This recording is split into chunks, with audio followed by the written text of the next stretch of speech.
ইন্নাল হামদালিল্লাহি নাহমাদুহু ওয়া নাস্তাঈনুহু ওয়া নাস্তাগফিরুহু। আলহামদুলিল্লাহ, মহান আল্লাহ তাআলার কাছে হাজার শুকরিয়া যে মহান রব্বিকা রব্বি ইজ্জাত আমাদেরকে সম্মানিত করে পাঠিয়েছে দুনিয়াতে। সম্মানিত আমার ভাইয়েরা বোনেরা, আপনাদেরকে অসংখ্য ধন্যবাদ। আমাদের সাভারে নদীর উপর এমন একটি সৌন্দর্য, এত সুন্দর জায়গা, আসলে আপনারা না আসলে বুঝতে পারবেন কি সুন্দর সরিষা ক্ষেত।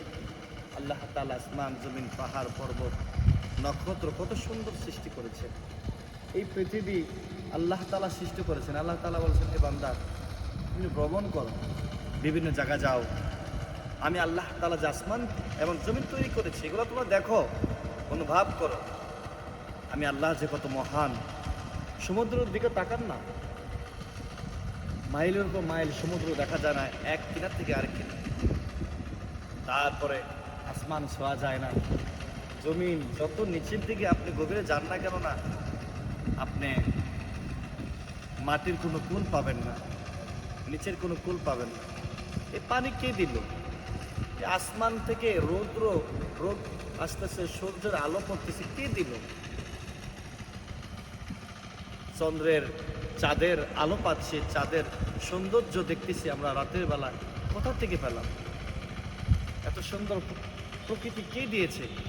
পাখির কিসমিস কত সুন্দর, তাদের ডাক সকালবেলা আমরা শুনি, কে দিল এগুলো? আপনি একবার চিন্তা ভাবনা করেন।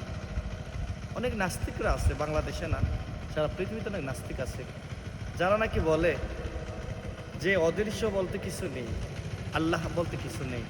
আমি এই নাস্তিকদেরকে উদ্দেশ্য করে বলবো, এই নাস্তিকের দলেরা, তোমার বাপের কি একটা ক্ষমতা আছে? তোমার মা, তোমার বাবা, তোমার 14 গোষ্ঠীর একটা ক্ষমতা আছে, তুমি একটা ক্ষমতা দেখাও। একটা সমুদ্রের মাছ তুমি তৈরি করে দেখাও। এই আসমান যে তৈরি করেছে যে, তাকে তুমি ছেড়ে দেখো। তোমার ভিতরে যে আত্মা আছে, রূহ বলে যেটাকে আল্লাহ তাআলা সৃষ্টি করেছে, তুমি কথা বলো কণ্ঠনালী দিয়ে, কি দিয়ে কথা বলছো? তাকে ছোঁয়াও যায় না, ধরাও যায় না।